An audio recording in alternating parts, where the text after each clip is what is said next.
Hey, I'm Matt. You already know what channel you're watching, so let's talk about ancient wine parties. Today's episode is going to be a fun one. Everybody knows that wine has been central to cultures across the Mediterranean. It seems that a love for fermented grape juice is as old as history itself, and from its humble origins in the Caucasus, it has in the course of time come to conquer the world. Whether you're in California or China, you can probably find a vineyard within driving distance. In my relatively small home state of Maryland, there's an incredible 80 registered vineyards alone. The popularity of wine really speaks for itself. So today we'll be exploring wine in ancient Greek culture. And for more thought-provoking content, make sure to subscribe. We got new videos coming out every week. Anyways, let's get into it. The history of wine in the West begins in the Caucasus region, where the uncultivated ancestor of common grapes can still be found growing in the wild. As we can see from videos of birds drunk on overripe and fermented fruits, the discovery of alcohol by us talking monkeys was bound to happen sooner or later. The oldest known winery, discovered recently in Armenia, was determined to date back to the 5th millennium BCE, 6,000 years ago. But like archaeologist Patrick McGovern said about the discovery, the fact that winemaking was already so well developed in 4000 BC suggests that the technology probably goes back much earlier. Wine became a cultural symbol in not just Greece, but also the Persian Empire, where in Zoroastrian culture, wine became a symbol that variously represented the fire of the sun or liquid gold. The Persians were said to deliberate on important decisions twice, once drunk and once sober. If the decision made sense in both states, obviously it was a good decision. It also had an important role in religious rituals, a role which it has maintained across various Christian denominations. According to Greek myth, the invention of viticulture was discovered by the god Dionysus, who was said to wander across the Near East, spreading the knowledge of cultivating the vine. The most famous part of his journey was his time in India, and according to legend, Alexander the Great was said to have reached a city near the Indus which claimed its founder to be none other than the god of wine himself. Like in my intro, the myths of Dionysus would frame his travels as a military conquest, and according to the ancient historian Diodorus Siculus, he conquered the whole world except for Britain and Ethiopia. Dionysus worship became firmly established in Greek life by the 7th century BCE, though traces of similar wine cults have been found in the earlier Mycenaean and Minoan civilizations.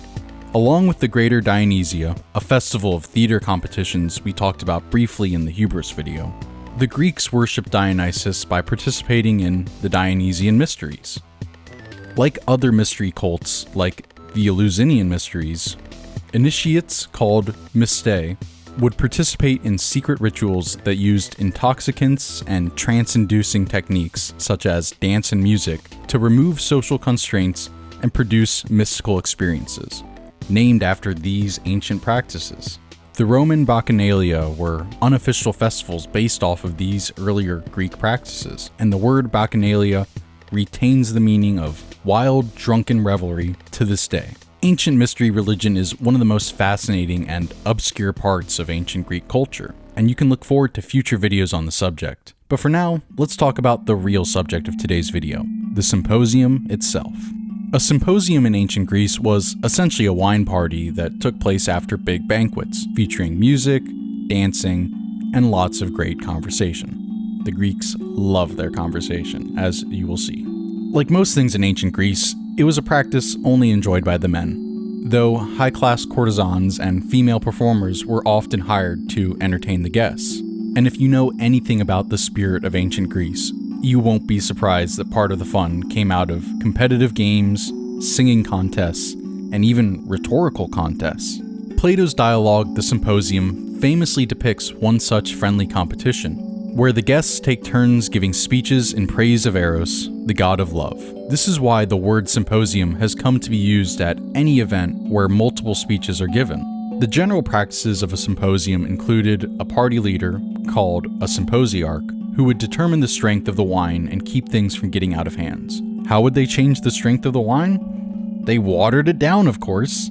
Only savage barbarians drink undiluted wine. The wine was drawn from a large jar called a crater and served from pitchers by slave boys. much of the Greek pottery that has survived are amphora and wine vessels that would have been used in just such parties, and they have served as one of the most important sources of archaeological evidence for ancient Greek culture. They are useful for dating the shipwrecks they are often found in, and for determining where the ship came from. Occasionally, the contents inside are so well preserved that we have also gained information on ancient diets and trading practices. And the paintings they were decorated with give us glimpses of mythology, athletic competitions, war, and of course, scenes of drinking and relaxation straight from the same sort of parties that they were used in. Dionysus, satyrs, and other scenes of celebration were common subjects, and they even show us some of their drinking games, like that classic game where you fling the dregs of your wine cup at a target, or better yet, tried to spell something. You remember that from your college years, right? It was said that 3 bowls of wine was the ideal amount to drink, and that quantity of 3 became a reoccurring theme in Greek literature that represented moderation. In the play Semele or Dionysus, the comedic poet Eubulus has Dionysus say, "3 bowls do I mix for the temperate, 1 to health, which they empty first, the 2nd to love and pleasure, the 3rd to sleep. When this bowl is drunk up, wise guests go home.